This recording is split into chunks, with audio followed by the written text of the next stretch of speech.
Okay, baik. Bismillahirrahmanirrahim. Assalamualaikum warahmatullahi taala wabarakatuh. Kita akan masuk untuk kata pinjaman, iaitu tajuk yang kedua, kata pinjaman dalam bahasa Inggeris. Tadi kita telah belajar kata pinjaman dalam bahasa Arab. Sebelum ni kita telah belajar bahasa Arab. Sekarang kita akan masuk bahasa Inggeris. Bahasa Inggeris ada 3 sahaja. Macam mana kita nak mengubah ayat bahasa Inggeris kepada bahasa dalam tulisan Jawi. Okay, yang pertama kita boleh lihat satu suku kata, satu alif di tengah, kat contohnya semua ni lah. Okey, ni contohnya satu suku kata. Contoh macam satu suku kata tu satu sebutan. Pen, kad, jus, sos. Itu satu suku kata. Kita satu sebutan. Okey, seterusnya kita boleh lihat akhiran K. Kita akan belajar.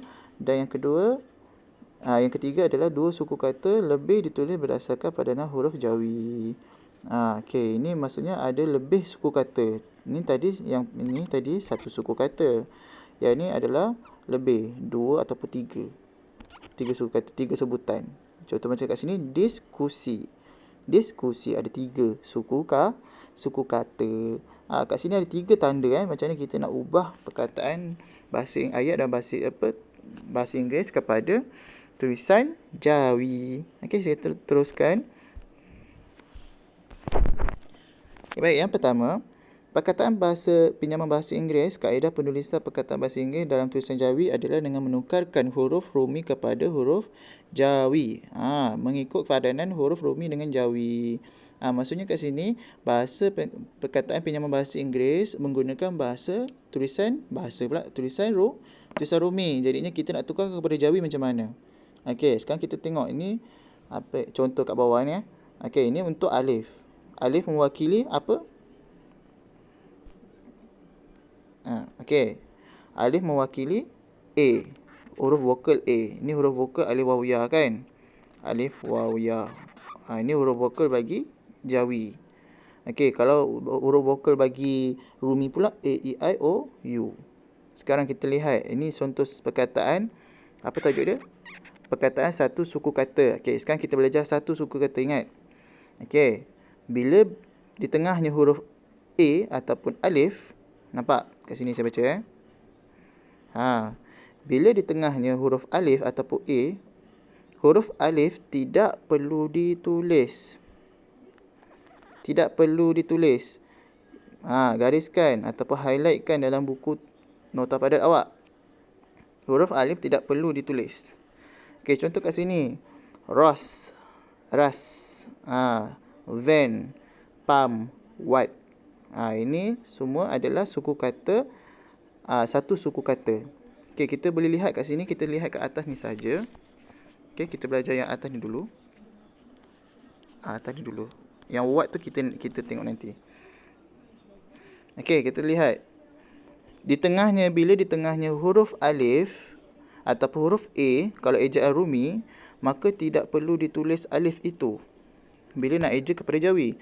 Contoh yang pertama, ras, R-A-S, jadinya di tengah dia adalah huruf A. Ingat perkataan pinjaman bahasa Inggeris, ras. Jadinya bila nak eja kepada Jawi, alif itu mestilah dibuang. Nampak? Dia dibuang. Jadilah rosin saja. Okey, kita boleh tengok juga macam van. Ejaan Rumi dia V-A-N, van. V-A-N, van. Jadinya bila saya kata tadi, bila ada huruf A di tengah huruf kata pinjaman bahasa Inggeris, yang satu suku kata, van, bus semua tu, bila ada A saja dekat tengah, maka kita kena buang. Jadinya A tu mewakili alif. Ejaan kalau ikutkan van, va, alif, nun, van. Tapi van tu kita sebab bunyi dia tu macam tak kena sangat kan, jadinya dia buang alif tu, jadinya van terus. Vanun je saja. Nampak kat sini, vanun. Ni ros. Okey, seterusnya yang ketiga, pam. Ejaan A, ada A kan kat tengah dia. Pam. Pam tu apa? Dalam bahasa Inggeris kan, pam kan, pam minyak kan. Jadi dalam bahasa Inggeris, bila dia kata ada A sahaja di tengah ejaan tu, A sahaja ejaan Rumi di tengah kata pinjaman bahasa Inggeris, Satu suku kata ni, satu suku kata, ingat satu suku kata tu satu sebutan. Maka ejaan bahasa Jawi, ejaan dalam tulisan Jawi, pa alif mim sepatutnya, sebab kita ikut PAM, tapi dibuang alif itu. Dibuang alif itu, jadilah pa mim sahaja. Lihat, nampak? Boleh faham? Okey. Bila ada huruf alif saja, okey, kita eja maksudnya macam ni. Ras. Jadinya kita ejaan ra alif sin, betul tak? Tapi bila kita tak buang alif ni, kita jadi rasa. Faham tak? Rasa. Jadinya tak kena dengan ejaan Rumi ni, ras. Jadinya alif tu perlu dibuang. Macam van juga. Van pun perlu dibuang A tu, iaitu mewakili alif. Jadinya vanun sahaja. Ni kena ingat ni. Okey. Pam, dibuang alif, jadi pamim sahaja. Okey, seterusnya kita lihat kat bawah pula. Kat bawah ni pula, alif dikekalkan. Macam mana pula alif dikekalkan? Alif dikekalkan jika perkataan dimulai dengan waw. Ingat, bila dimulai dengan waw sahaja, bila dia satu suku kata, contohlah, kat sini kita boleh lihat satu contoh what. Dia satu suku kata. Ada alif juga kat tengah, ada A juga kat tengah. Tetapi bila ada waw saja dekat depan, maka perlu dikekalkan. Perlu dikekalkan. Jadi dia tidak berubah. Awak kena tulis sini sikitlah. Alif ni dibuang. Ni tidak dibuang. Tulis macam tu, tidak dibuang. Macam tu. Tulis macam tu. Alif tu tidak dibuang. Alif, buat pula alif, tidak dibuang. Ni alif dibuang. Okey. Okey, itu untuk kata pinjaman bahasa Inggeris. Macam mana kita nak menulis dalam Jawi. Daripada ejaan Rumi yang bahasa Inggeris kepada kita nak tukar kepada Jawi. Bila dia satu suku kata, ingat. Satu suku kata, satu sebutan. Ras yang ada mewakili alif dekat tengah dia. Nampak? Ras, van, pam. Itu adalah kita perlu dibuang alifnya. Bila ada waw sahaja dekat depan, contoh macam what. What tu apa? What tu hospital kan? What hospital, bilik hospital kan? Dekat satu bahagian what kan? What tu bahagian-bahagian. Okey. Jadi bila what saja waw dekat depan ejaan dia, alif itu mestilah dikekalkan. Alif tu tidak dibuang. Okey, tandakan dalam buku awak. Okey, ditandakan.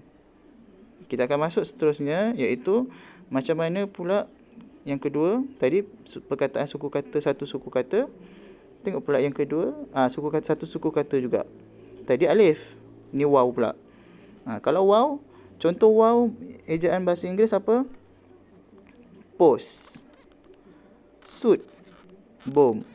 Bila ada waw dekat tengah ni, kita cerita kat tengah di tengah ni, tengah ejaan. Awak tulislah elok sikit. Bila dekat tengah, waw tu mewakili apa? U dengan O. Ingat, waw tu mewakili huruf vokal bagi Rumi, U dengan O. Jadinya tidak perlu berubah. Sama je ejaan dia. Post, pa waw sin post. Kalau suit, sin waw ta suit. Bom, ba waw mim bom. Okey, tak perlu berubah. Tadi alif kita ada berubah. Kalau kita perlu berubah kalau ada alif ataupun huruf vokal Rumi dekat tengah. Kalau kata pinjaman bahasa Inggeris, dia daripada bahasa Inggeris kan. Satu suku kata. Kita kena buang. Kecuali kalau ada waw dekat depan, kita perlu kekalkan. Kalau alif, kita perlu kekalkan. Kalau alif, kalau waw ni yang bawah ni. Yang bawah ni. Okey. Kalau waw pula, contoh huruf vokal waw di tengahnya pula, contoh post, suit ataupun bom, kita perlu kekalkan. Tak payah ubah-ubah. Kekalkan saja, tak payah buang-buang, tak payah apa-apa. Okey, sama juga macam ya. Ya pun sama. Bila di tengah huruf ada I ataupun italing tu macam air. Huruf bunyi macam air. Apple, air. Macam huruf tu lah. Dia bukan I. Dia E tapi italing, dia macam bunyi gitu. Contoh pen. Pen ni italing ejaan pen. Yang pertama pen, pin dengan rim. Ni ada E dengan I. Jadinya dia mewakili ya lah huruf vokal bagi Jawi. Jadinya bila dia satu suku kata sebutan, ada tengah dia huruf E ataupun I mewakili ya, maka tidak perlu dibuang apa-apa. Ejaan dia pun, kalau pen, payanun pen. Kalau pin, payan pin. Ejaan pen dengan pin sama je. Kalau rem, ro ya mim rem. Ya tu dikekalkan. Apa tadi yang dibuang? Alif saja. Bila ada alif di tengah, kecuali ada waw dekat depan, barulah alif tu dikekalkan. Ni saja dia diubah. Kecuali ada waw dekat depan, alif tu tak perlu dibuang. Okey. Waw tadi pun sama dikekalkan, ya pun dikekalkan sahaja. Tidak perlu berubah. Ya tu maksudnya apa yang berubah, apa yang perlu dibuang. Tu huruf vokal kat tengah tu. Pen. Contoh E kat tengah tu kan, mewakili ya. Jadi ya tu tak perlu buang kalau kita nak tukar kepada tulisan ejaan Jawi. Okey, seterusnya. Okey. Tadi awak dah lihat itu. Contoh ejaan kat sini, kita tengok pula pada ejaan. Perkataan berikut ditulis berdasarkan sebutan. Okey, kita mestilah menulis mengikut sebutan. Kat sini awak kena ambil perhatian lebih. Contoh macam facts.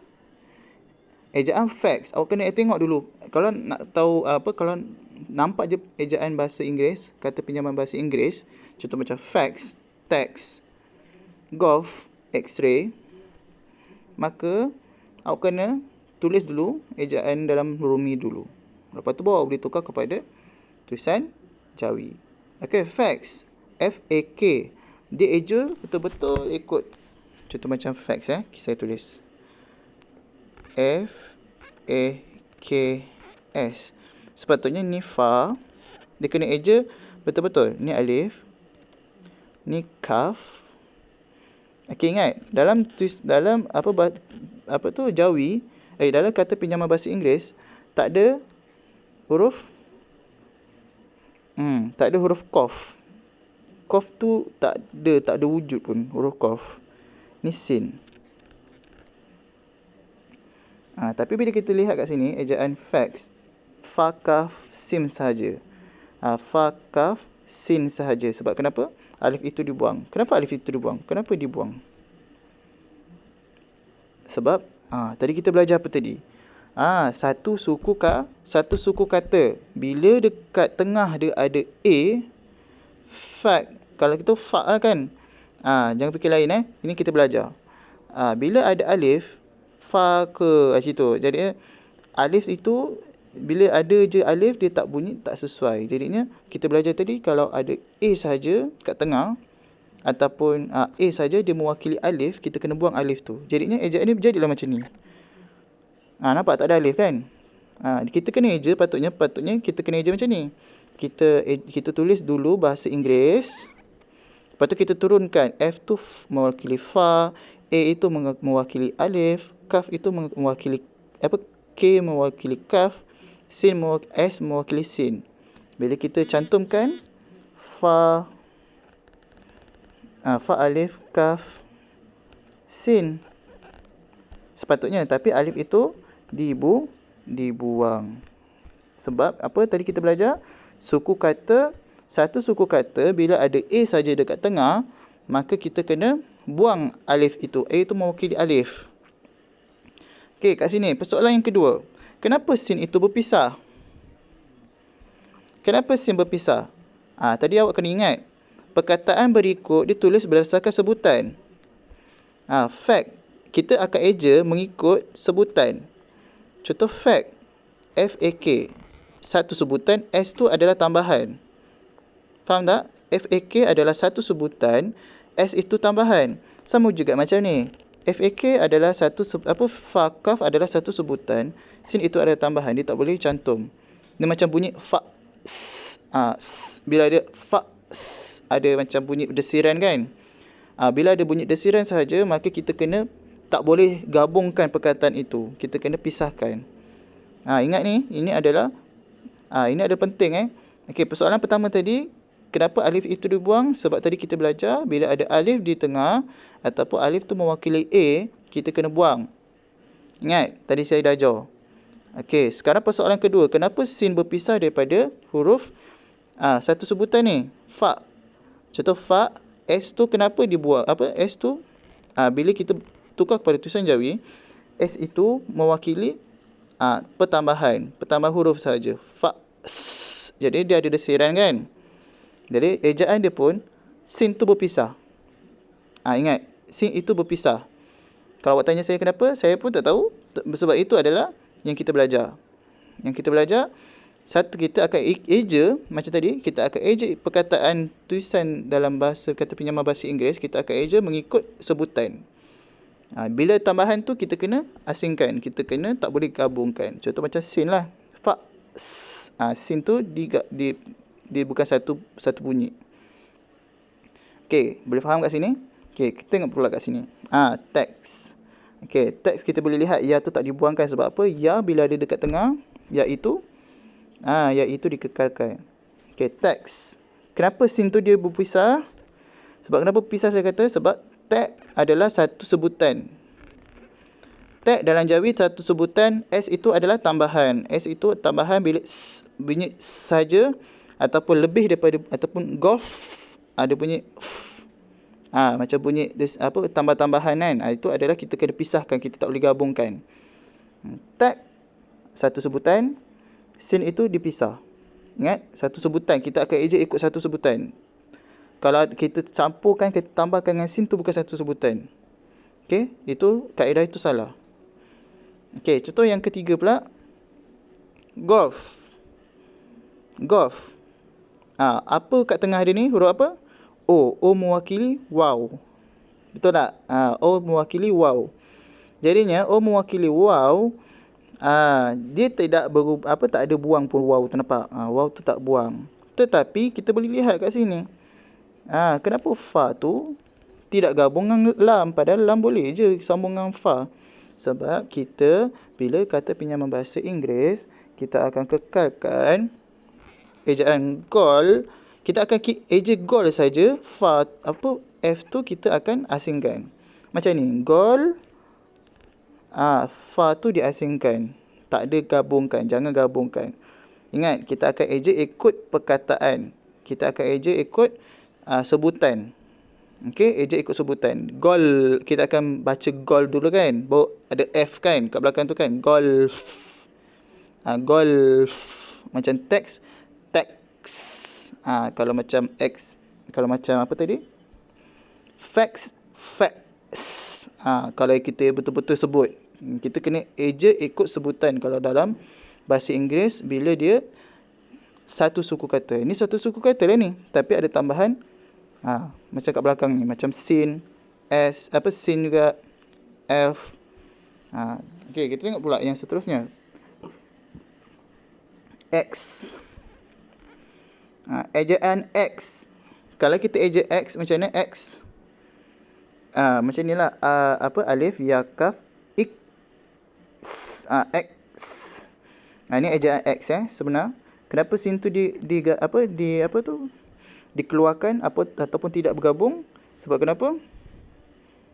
Sebab ejaan X, kalau awak sebut X pun ada huruf S kan kat belakang tu kan, X. Jadinya ejaan yang ada pertambahan macam golf, text ataupun fax, yang ni pula X. Kita belajar X ni. Ejaan X adalah kita akan eja dulu alif, ya, kaf, sin, S, X. X. Ingat, kalau kita kata pinjaman bahasa Inggeris, kalau ada lebihan-lebihan saja, lebihan tu maksudnya macam belakang tu ada F ke, ada S ke, maka kita kena jangan gabungkan. Faham? Jangan gabungkan. Okey, tengok pula ejaan ray. Ray, kalau kita eja ray betul-betul, macam mana eja ray? Kita contoh R, A. Dia kena eja ikut sebutan Okey, ni mewakili ra. A ni mewakili alif. Ray adalah mewakili ya. kenapa alif ini dibuang? Kenapa dibuang? Tanda soal kat situ. Kenapa dibuang? Kenapa alif itu dibuang? Tak ada alif. Apa kita belajar tadi? Kita belajar satu suku kata. Satu suku kata bila dekat tengah ada alif ataupun ada huruf A, ejaan rumi, maka kita kena buang alif. Kita ada belajar tadi. Ingat kan kita ada belajar Re ni adalah satu sebutan, satu suku kata. Jadinya A ni mewakili alif. Bila ada A saja kat tengah satu suku kata tu, kita kena buang alif tu. Jadilah Re macam ni ejaan dia Re. Sebab kenapa dia tak ada alif? Sebab memang itulah dia punya kaedah dia. Ingat satu suku kata tadi kita belajar. Alif, waw dan ya kan. Kalau waw dengan ya kita kekalkan. Ada huruf waw, ada huruf ya dekat tengah. Kalau ada alif, alif itu kita buang. Kecuali kalau ada depannya huruf waw. Macam tu, macam wat. Okay, seterusnya. Okay. Buat sikit ni. Apa tu? Tanda kat sini. Screenshot ke apa, tak kisahlah. Awak boleh buat tanda dekat buku nota pada awak. Okay. Seterusnya. Kita list sikit ni. Okay. Contoh yang kedua. Tadi tu contoh yang pertama. Contoh yang pertama ini termasuk pada satu suku kata. Perkata satu suku kata. Yang kita belajar ni. Okay, seterusnya kita akan masuk yang kedua pula. Cara-cara perkataan dua suku kata pula atau lebih. Macam mana kalau dua suku kata ataupun lebih? Macam mana dua suku kata apa tu? Dua suku kata ataupun lebih. Contoh macam ada dua bunyi. Foto. Contoh yang pertama, foto. Foto. Contoh yang kedua, drama. Ada dua bunyi kan? Contoh yang ketiga, metro. Ada dua bunyi. Okay, kita je lah ikut dia punya. Ikut dia punya ni. Contoh foto. Fawafu, tawauto. O tu mewakili. O itu mewakili wow. Okay, sama je. Drama. Da, ro, alif, ro, dra. Kenapa ada alif kat tengah? Kenapa ada alif? Tadi kita kata kita belajar buang. Sebab alif tu bukan berada dekat tengah. Alif itu berada dekat ujung. Jadi ini dikekal, tak ada masalah pun, tak ada buang pun. Kalau alif tu kat tengah, alif tu kat tengah lah kita kena buang. Kecuali kalau ada waw dekat depan. Ejaan mim alif ma. Macam tu. Kenapa saya buat silang? Ini saya turunkan turunkan dekat sini, kat belakang dia lah. Sebab Jawi kan kita tulis daripada kanan dulu. Kalau Rumi kita tulis daripada kiri dulu kan. Ni kiri dulu. Kalau kita Jawi tulis daripada kanan dulu. Itulah dia macam tu. Metro. Metro. Mi, me. I ni mewakili ya. Tro. O ni mewakili wow. Macam tu. Okay, tak ada masalah. Kita akan je ikut sebutan. Ingat, kata pinjaman bahasa Inggeris, kita akan je ikut sebutan. Okay, seterusnya kat sini kita boleh lihat. Ini adalah contoh-contohnya. Okay, contoh-contoh. Pensel, tulip. Pensel. File. File. Okay, seterusnya kita boleh lihat kat bawah ni. Okay, kat bawah ni saya nak cakap sikit ni.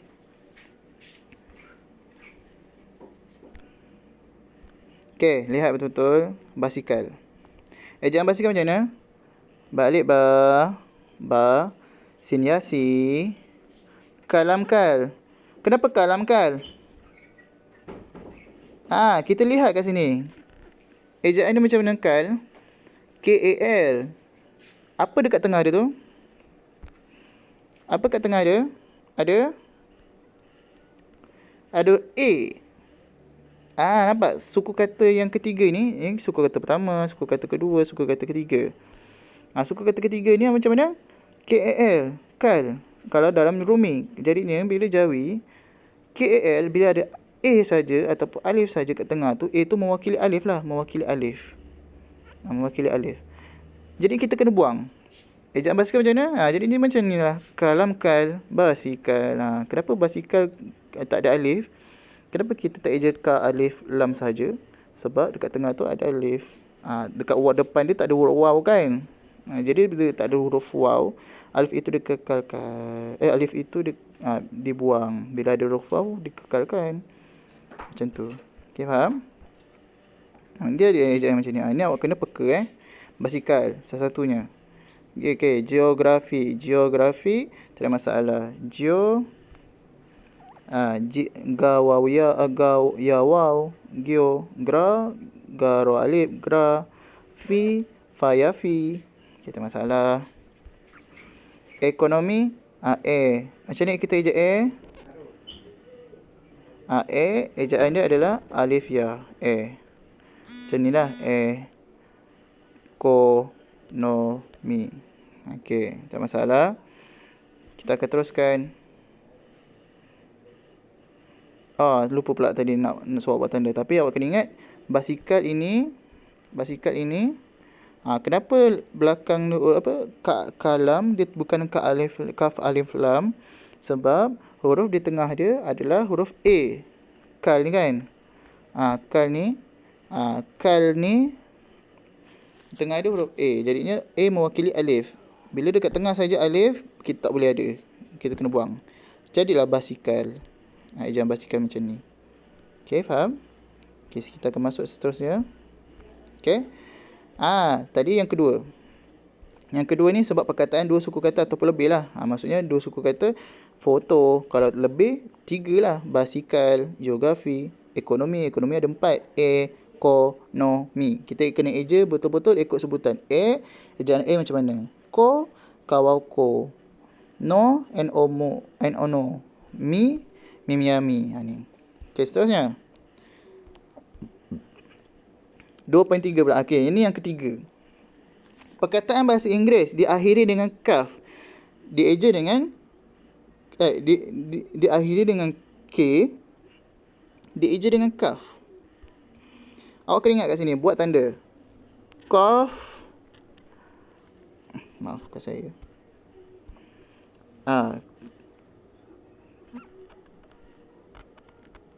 Tiada kaf. Tak ada kaf. Awak kena buat tanda kat situ. Tiada kaf. Dalam bahasa Inggeris, kalau ayat itu dalam bahasa Inggeris kita nak jawikan, tak ada istilah kaf. Kaf tu tak ada. Kita tukarkan kaf kepada apa kat sini? K. Jadi contoh yang pertama kita boleh lihat kek. Kaf ya kaf. Tak ada kaf Kaf ya kaf. Kekok. Tak ada, itu salah. Okey, contoh yang kedua, cek. Caya kaf, bukan caya kaf. Ingat, ejaan bahasa Inggeris tak ada huruf kaf. Cek. Kaf sahaja. Pack. Pack tu apa? Pack itu macam satu paket lah. Pack. Tak ada huruf qaf. Nampak? Dia tukar kepada ya. Tukar kepada kaf. Klinik. Klinik pun sama. Ejaan klinik. Kaf itu. Qaf bukan qaf. Kalau qaf, klinik. Dia ada lantunan pula kan. Tak salah lah. Okey, teknik pun sama. Teknik, kaf. Nampak? Dia tak ada qaf. Topik pun sama. Topik pun sama. Tak ada qaf. Ingat, dalam kata pinjaman bahasa Inggeris, iaitu bila kita nak tukarkan kepada bahasa Inggeris kepada tulisan Jawi, maka qaf tak ada dalam bahasa Inggeris.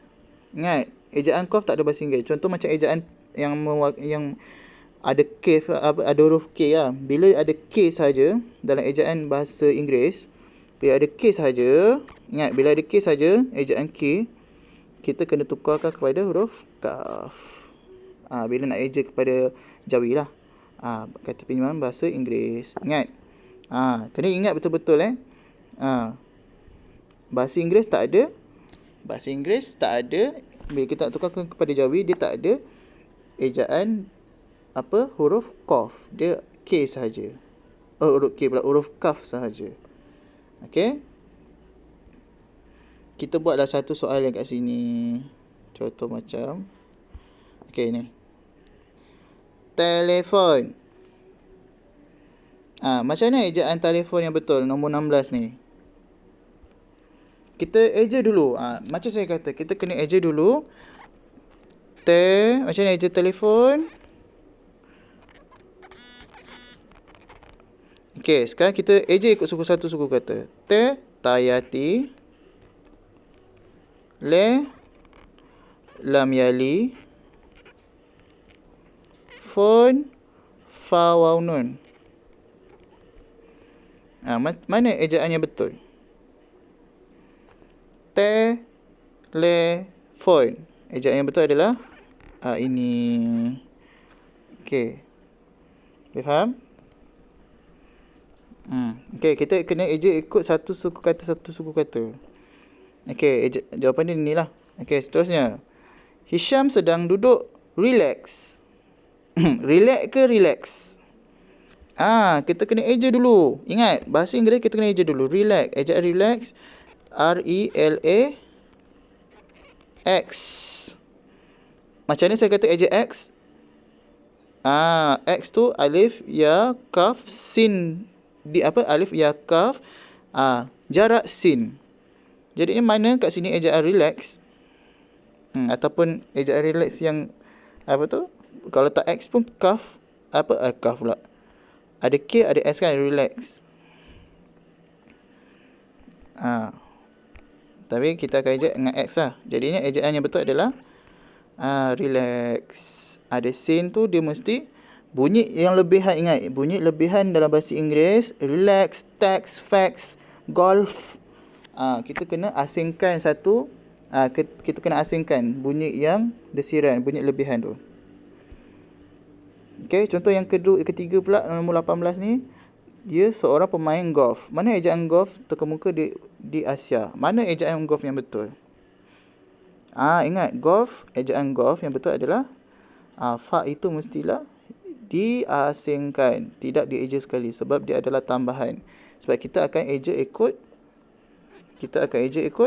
sebutan. Kenapa eja sebutan? Okey, kita tengok sini. Gol adalah satu sebutan. Ga, waw, lam. F adalah tambahan. F mewakili fa. Jadi ejaan yang betul adalah golf. Okey, itu sahaja. Okey. Saya harap awak dapat faham dan dapat teliti dengan tajuk kata pinjaman bahasa Inggeris. Okey, baik. Untuk subjek yang seterusnya saya akan tanda pada description saya. Terima kasih kerana melihat video saya. Saya harap awak dapat dipermudahkan segala urusan untuk menjawabnya nanti, insya-Allah. Terima kasih banyak. Assalamualaikum warahmatullahi wabarakatuh.